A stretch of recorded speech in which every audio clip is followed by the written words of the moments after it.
For this project, you guys can either work in a full spread in your sketchbook, one page, or on your iPad. My sketchbook people, I'm gonna have you guys put down a stain on the pages you're working. That could be with a marker edging stain like so, where you just apply the marker on the edges, take a little bit of water, and you basically cover it like that. If you have access to some watercolors or paint at your house or here in the classroom, you could use those as well to cover your pages. But what you want is just a base coat and a stain on your pages that looks something like this. Doesn't have to be pretty, you're gonna be working on top, and here's what mine ended up looking like. iPad folks, I'm gonna have you guys incorporate an interesting image as a background just to create a little interesting texture underneath your photo. I took a picture of this cinder block wall and I'm gonna import that into my app.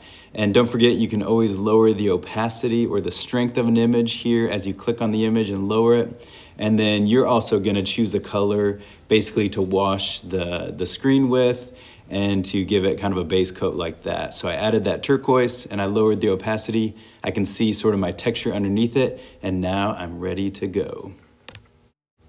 So this project will take a little bit of rough sketching and planning. So those of you that are letting your sketchbook dry, you can just kind of get a piece of paper or another page in your sketchbook and just kind of rough sketch things out. But here are the project guidelines you're working with. Number one, you're gonna be working with a figure or figures and simplified silhouettes.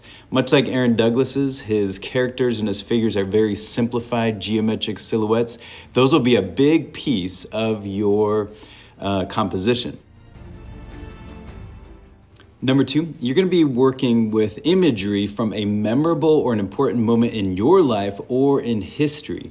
All of Douglas's work show many powerful moments in the heritage and the culture of African American people, but your subject and your image will be one that relates specifically and uniquely to you.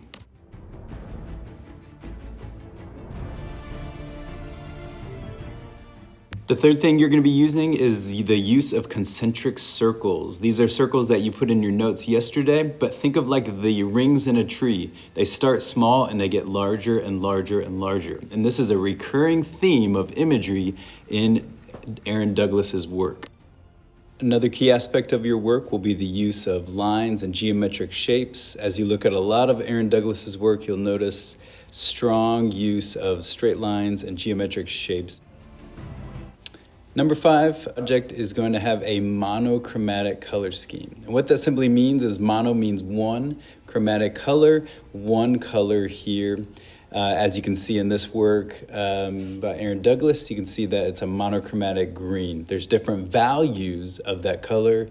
In this example here, it's a monochromatic red or pink, dark reds, light reds. Of course, you can throw in some accent colors of different colors, but it should have a strong monochromatic feel to it.